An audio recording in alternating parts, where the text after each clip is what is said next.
یہ بات تو مشہور ہے کہ مکے میں آبادی کا آغاز سیدنا اسماعیل علیہ السلام سے ہوا۔ آپ نے 137 سال کی عمر پائی اور تاحیات مکے کے سربراہ اور بیت اللہ کے متولی رہے۔ آپ کے بعد آپ کے 2 صاحبزادگان نابت پھر قیدار یا قیدار پھر نابت یکے بعد دیگرے مکے کے والی ہوئے۔ ان کے بعد ان کے نانا مزاز بن عمر جرہمی نے اقتدار اپنے ہاتھ میں لے لیا۔ اس طرح مکے کی سربراہی بنو جرہم کی طرف منتقل ہو گئی اور ایک مدت تک انہی کے ہاتھ میں رہی۔ سیدنا اسماعیل علیہ السلام کا زمانہ قریباً 2000 برس قبل مسیح ہے۔ اس حساب سے مکے میں قبیلہ جرہم کا وجود کوئی 2100 برس تک رہا اور ان کی حکمرانی قریباً 2000 برس تک رہی۔ بنو خزاعہ نے مکہ پر قبضہ کرنے کے بعد بنو بکر کو شامل کیے بغیر تنہا اپنی حکمرانی قائم کی۔ البتہ 3 اہم اور امتیازی منصب مضری قبائل کے حصے میں آئے۔ نمبر 1، حاجیوں کو عرفات سے مزدلفہ لے جانا اور یوم النفر یعنی 13 ذی الحجہ کو مینا سے روانگی کا پروانہ دینا۔ یہ حج کے سلسلے کا آخری دن ہے۔ یہ اعزاز الیاس بن مضر کے خاندان بنو غوث بن مرہ کو حاصل تھا۔ یہ صوفہ کہلاتے تھے۔ نمبر 2، 10 ذی الحجہ کی صبح کو مزدلفہ سے مینا کی جانب افاضہ یعنی روانگی۔ یہ اعزاز بنو ادوان کو حاصل تھا۔ نمبر 3، حرام مہینوں کو آگے پیچھے کرنا۔ یہ اعزاز بنو کنانہ کی ایک شاخ بنو تمیم بن عدی کو حاصل تھا۔ مکہ معظمہ پر بنو خزاعہ کا اقتدار کوئی 300 برس تک قائم رہا۔ یہی زمانہ تھا جب عدنانی قبائل مکے اور حجاز سے نکل کر نجد، عراق کے اطراف اور بحرین وغیرہ میں پھیلے اور مکے کے اطراف میں قریش کی صرف چند شاخیں باقی رہیں، مگر مکے کی حکومت اور بیت اللہ کی تولیت میں ان کا کوئی حصہ نہ تھا، یہاں تک کہ قصی بن کلاب کا دور آیا۔ قصی نے مکے کا بندوبست اس طرح کیا کہ قریش کو مکے کے اطراف سے بلا کر پورا شہر ان پر تقسیم کر دیا اور ہر خاندان کا ٹھکانہ مقرر کر دیا۔ البتہ مہینے آگے پیچھے کرنے والوں کو نیز آل صفوان، بنو ادوان اور بنو مرہ بن عوف کو ان کے مناصب پر برقرار رکھا، کیونکہ قصی سمجھتا تھا کہ یہ بھی دین ہے، اس میں رد و بدل کرنا درست نہیں۔ قصی کا ایک کارنامہ یہ بھی ہے کہ اس نے حرم کعبہ کے شمال میں دار الندوہ تعمیر کیا۔ اس کا دروازہ مسجد کی طرف تھا۔ دار الندوہ دراصل قریش کی پارلیمنٹ تھی، جہاں تمام بڑے بڑے اور اہم معاملات کے فیصلے ہوتے تھے۔ قریش پر دار الندوہ کے بڑے احسانات ہیں، کیونکہ یہ ان کے اتحاد کا ضامن تھا اور یہیں ان کے الجھے ہوئے مسائل احسن طریقے سے طے ہوتے تھے۔ قصی کو سربراہی اور عظمت کے یہ مرتبے حاصل تھے۔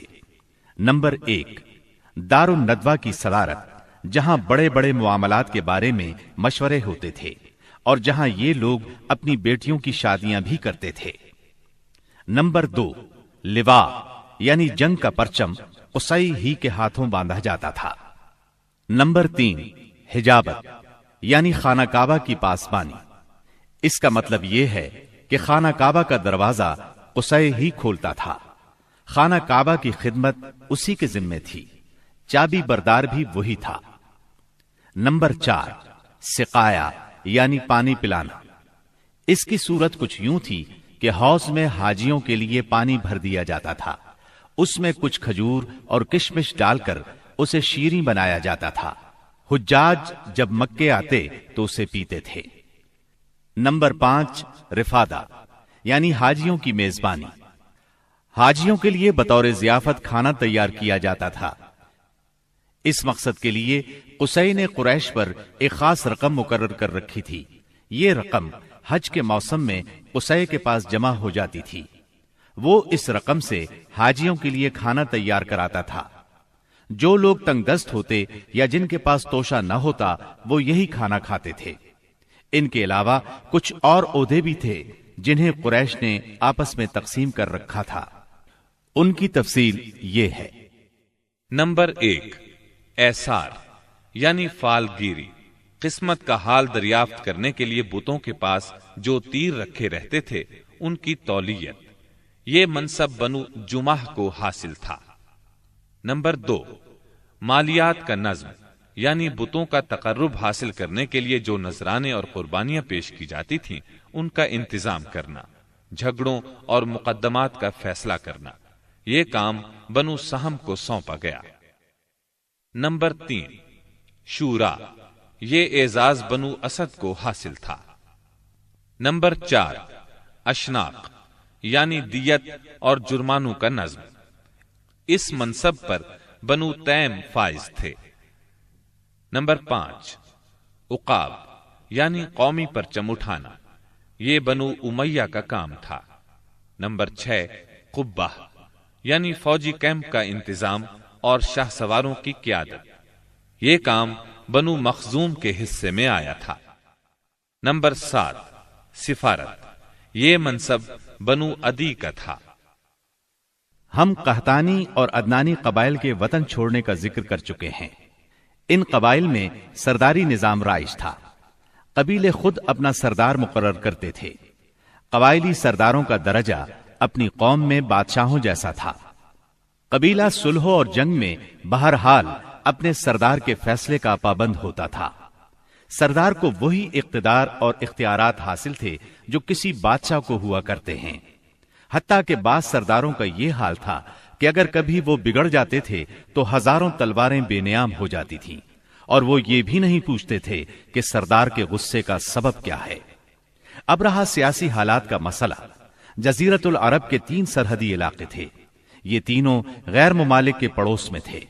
ان کی سیاسی حالت سخت پریشان کن تھی۔ وہاں انتشار کی کیفیت تھی، صورتحال زوال پذیر تھی۔ انسان مالک تھا یا غلام، حاکم تھا یا محکوم، بس انہی 2 طبقوں میں بٹا ہوا تھا۔ تمام تر فوائد سربراہوں کو، خاص طور پر غیر ملکی سربراہوں کو حاصل تھے، اور سارا بوجھ غلاموں کے سر تھا۔ وہ طرح طرح کے ظلم و ستم برداشت کرتے تھے، زبان نہیں کھول سکتے تھے کیونکہ حکمرانی جبری تھی۔ انسانی حقوق نام کی کسی چیز کا دور دور تک وجود نہیں تھا۔